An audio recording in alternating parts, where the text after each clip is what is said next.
नमस्कार दोस्तों, आज हम बात करेंगे धन के देवता कुबेर भगवान की। हर कोई चाहता है कि सुख समृद्धि और धन, लेकिन क्या आप जानते हैं कि कुबेर देव को भी एक बार श्राप मिला था जिससे उनका सारा वैभव छिन गया था। यह कथा हमें बताती है कि धन से बड़ा धर्म होता है और अहंकार से बड़ी कोई गलती नहीं। कुबेर देव कौन है? कुबेर भगवान को यक्षों के राजा कहा गया है। वे उत्तर दिशा के स्वामी और धन के रक्षक माने जाते हैं। उनका निवास स्थान अलकापुरी स्वर्ण रत्न और अपार धन से भरा हुआ है। कहा जाता है कुबेर पहले एक साधारण यक्ष थे। उन्होंने भगवान शिव की कठोर तपस्या की। हजारों वर्ष तक हिमालय में ध्यान लगाकर केवल एक ही वर मांगा, मुझे लोगों का धनपाल बना दे।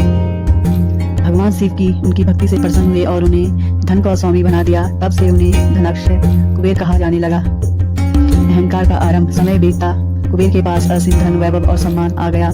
देवता भी उनके खजाने से धन लेते थे, किंतु धीरे धीरे कुबेर के मन में अहंकार आने लगा। वे सोचने लगी, मेरे जैसा कौन है? मेरे पास तीनों लोगों का धन है, यह सारा वैभव मेरा ही है। लेकिन भगवान सदा विनम्रता को पसंद करते हैं और जब अहंकार बढ़ जाता है तो विनाश निश्चित होता है।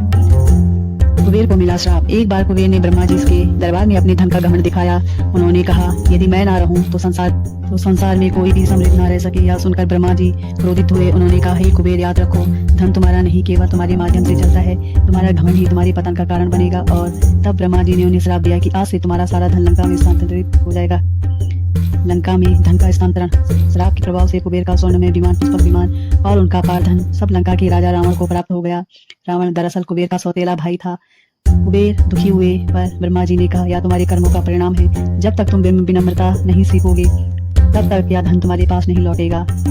कुबेर फिर से कैलाश पर्वत पहुंचे और भगवान शिव की कठोर तपस्या की। सालों तक उन्होंने केवल भस्म लपेटी और ओम नमः शिवाय का जाप किया। अतः भगवान शिव प्रकट हुए और बोले, कुबेर, धन तभी स्थायी होता है जब उसमें सेवा का भाव जुड़ा हो, न कि अहंकार। शिव जी ने उन्हें आशीर्वाद दिया, तुम्हारे पास धन रहेगा, पर अब केवल दूसरों की सहायता के लिए होगा। तभी से कुबेर देव का धन फिर लौट आया और वे पुनः धन के देवता बन गए। कहा जाता है, जो व्यक्ति कुबेर देव की सच्चे मन से पूजा करता है और धन को सेवा में लगाता है, उसके जीवन में कभी दरिद्रता नहीं आती।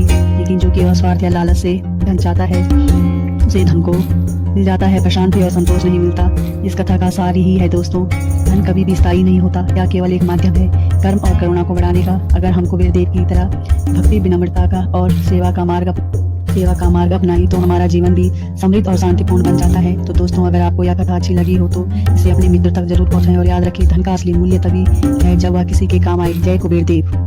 हर घर में समृद्धि और शांति बनी रहे।